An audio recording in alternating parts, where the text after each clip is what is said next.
Since this campaign has been going on with Pizza Express, though, there's been a marked increase in customers asking where the discretionary service charge goes, and many people still presume that we get 100% of it, and yeah, I mean, obviously we should be paid enough to be able to go about our lives in a humane fashion without needing extra tips on top of the service charge at all, but unfortunately that's not the case in the restaurant industry.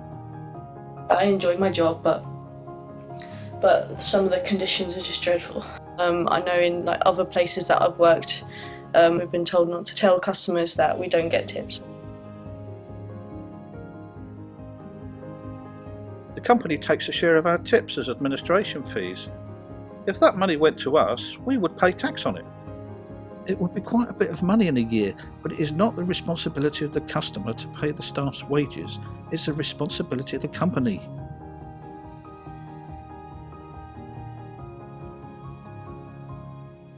And I think that generally the public aren't aware of the way people in the hospitality sector are treated.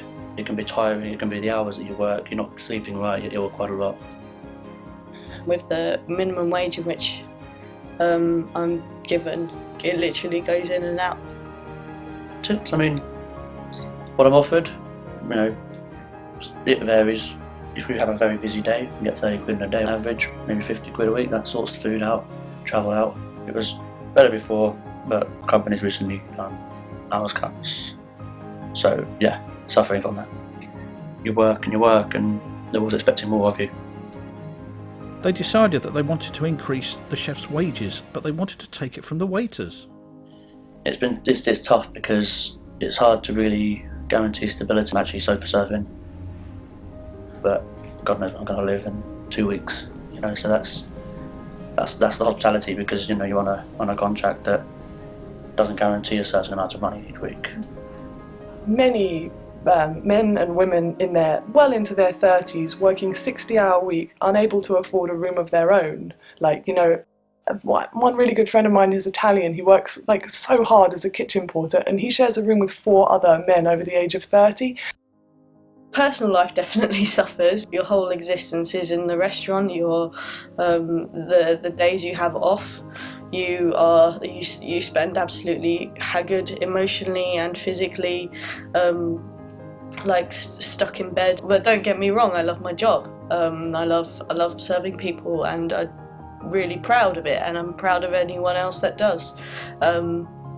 It's just that the conditions can be just too much. Well, go find somewhere else to work, or you know. So I think that's the attitude of the hospitality industry. If you don't like it, go somewhere else. And I think that's why they have such a high overturn in staff.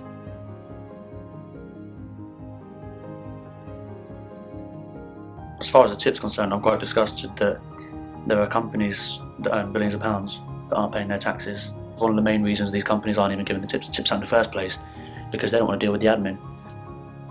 They should set the minimum wage high enough that we could live off it and not need tips. But in the absence of that, I think that they should say that the company must absolutely and explicitly declare where the tips go, and they should not be able to take any of the tips into any administrative fees or use it for anything other than putting it absolutely directly into the pay packets of the people who work there.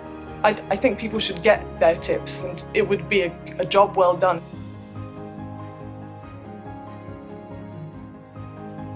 And actually, a living wage would be good as well. Just make sure that we get our tips.